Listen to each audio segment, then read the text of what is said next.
When you need to communicate and your mind goes blank and you freeze and you can't find the right words, you don't need better vocab. What's happening is you're experiencing anxiety. So you need to understand why you're getting anxious and what you can do about it. And when you realize this, you can change your response to that anxiety. So instead of trying to find better words, you can use strategies that calm you down and help you focus not on your words and what you're saying, but instead on what the audience needs and how you can meet that and how you can give them that higher resolution experience that they want.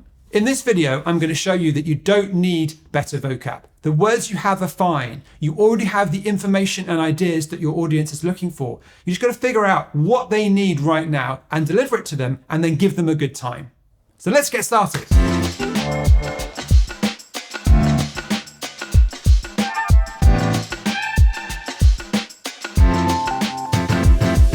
Why we think we need better vocab.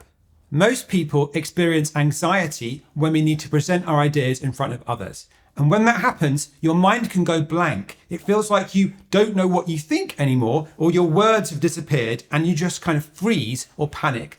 People might speak really fast, people might say nothing at all. If this happens to you, you might think that the problem is vocab. I just need to find some more words. I just need better, cleverer words, and then I'll be able to perform in this difficult situation. The people who seem smartest to us are not the ones who use the longest, most complicated words. They're the ones who make us feel smart by explaining complex topics in a simple way using simple language. The mistake is to think, I will seem more smart if I use fancier words.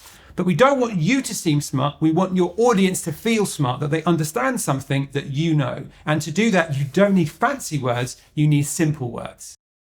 What causes anxiety in communication? I've worked with a lot of people who experience anxiety when they need to present their ideas, speak in front of other people, give presentations, or even just answer a question at a team meeting. And why do we feel anxiety in that situation? Well, the reason is it's something we can't control.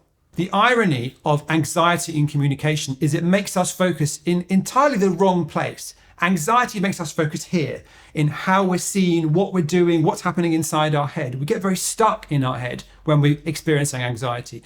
But what the audience needs, it's got nothing to do with us. They don't really care about our internal state. They don't really care about our feelings. What they care about is the things they need to understand from us, the knowledge we have, the information we have, the ideas we have. So what we need to do when we're experiencing anxiety is to say to it, look, I appreciate that you'd like to control this outcome and make everything work, but focusing internally is not going to get there. And what we need to do instead is focus on the audience. So when we're feeling that anxiety, oh, my words have gone, I don't know what to say, I'm not sure how to make this work. Focus not on yourself, but instead on the person or the people you need to communicate with. Why won't more vocab solve this problem? Well, the problem isn't that you don't have the right words. It feels like you can't access words in that moment. And then you think, oh, maybe if I pick up some more words, get some higher quality words in here, I'll be able to fix the problem. But the issue isn't the words. Your words are fine. Your words are enough to communicate what you know. What they're looking for isn't fancy words, isn't for you to look a certain way. What they're looking for is explanation, information, ideas, updates, knowledge, all things that you have. You just have to figure out what exactly they want from you and how best to deliver that. The fix. Find out what your audience needs and give it to them. When you get in that situation when you're freezing, you're panicking, the words have all gone, you just lose kind of composure. You need to notice that that's happening. So we can't make anxiety go away. We can't stop it. And actually some of the most effective communicators may actually experience anxiety up there on stage. You just wouldn't know because they don't let it affect what you see.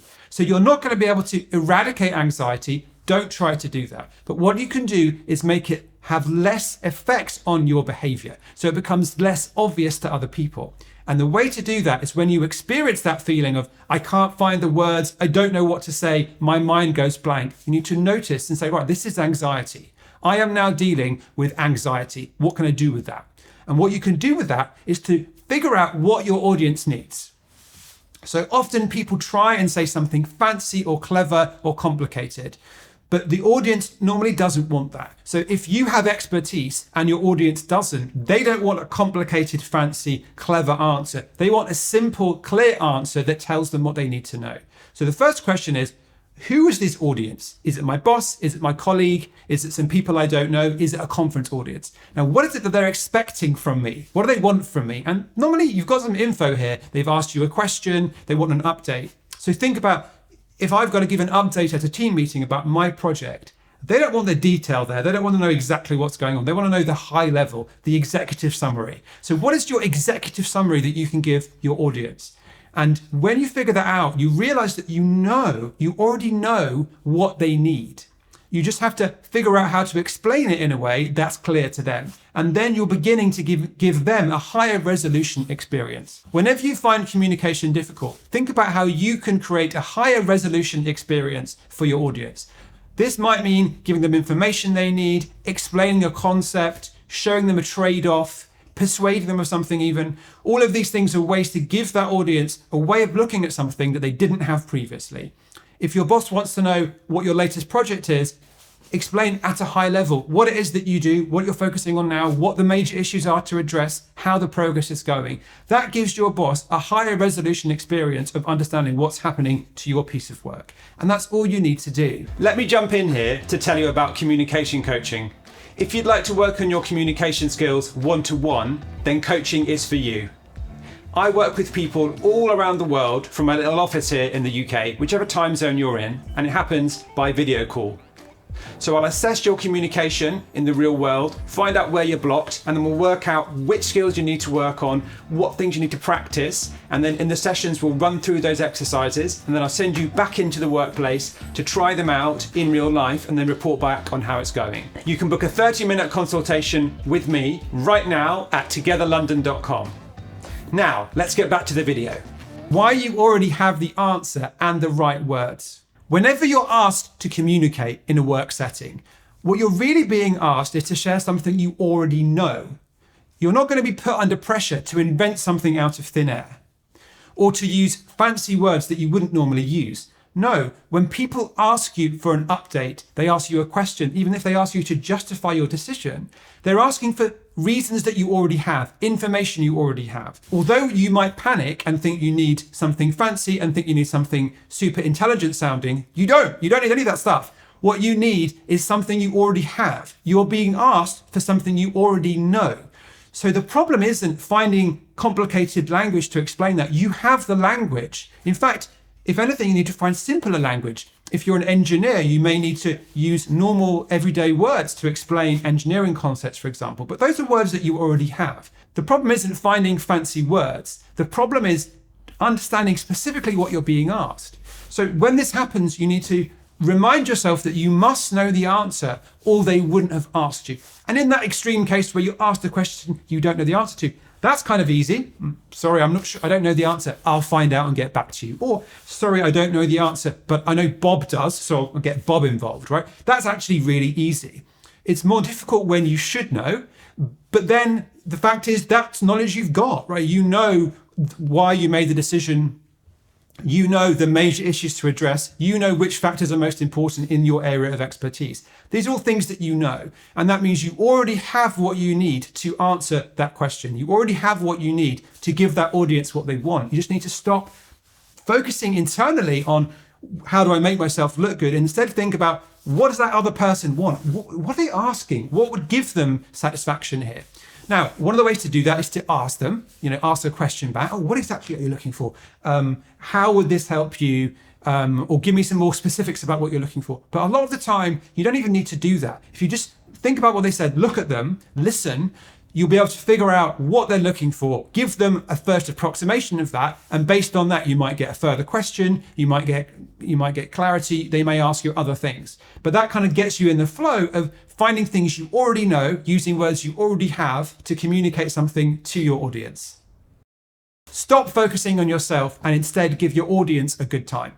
Now, if you imagine that when you are asked a question at work or you're required to present your ideas or someone suddenly asks you to justify a decision. Imagine there's two cameras in that room. There's one camera that's facing at your face, looking at you, and there's another camera that's facing the person asking the questions. This could be the meeting room, your boss, your colleague, a whole auditorium full of audience in a conference.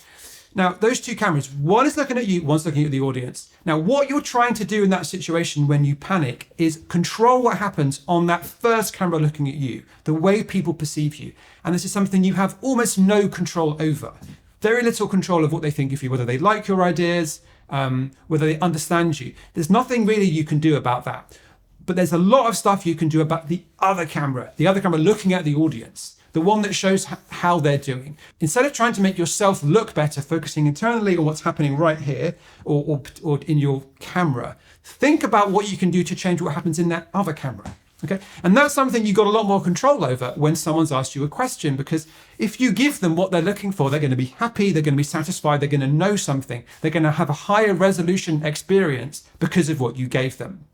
So when this happens to you, when you freeze, when you can't find the right words, be aware that you are focusing on the wrong camera, the camera that's facing you, when what you need to do is just ignore that. There's nothing you can do about that. You can't make people like your ideas, or you can't make people like you. But what you can do is provide them what they want. And they're much more interested in themselves. They don't care about your camera, they care about their camera. How am I doing? Where's my answer? So if you can figure out what that audience needs, whoever audience this is, whoever this is, your boss, your friends, your colleagues, a whole conference room full of audience members, doesn't matter who they are, figure out what they need. Figure out how you can make a change to the camera facing them, and then the camera facing you will take care of itself. It doesn't really matter. It's not so important. And the audience doesn't really care about you, about your internal state, about your feelings. What they care about is getting what they want. And that's something you can probably give them. And while you will still experience anxiety, it will still be there. It won't be in charge anymore. It won't be driving the bus. Instead, you can acknowledge that it's there and still make decisions that work better for your audience and get them what they want. And then the anxiety can dissipate and be less of a concern and less of a focus. And that's how you're going to connect with that audience, give them what they want, give them a higher resolution experience, and not worry so much about how you are perceived, doing things right, or using fancy and clever words. So give this a go and let me know how you get on in the comments. I'd love to hear your experiences and tips that you found to be useful. I'm Jonathan Kahn, communication coach, and I'll see you next time.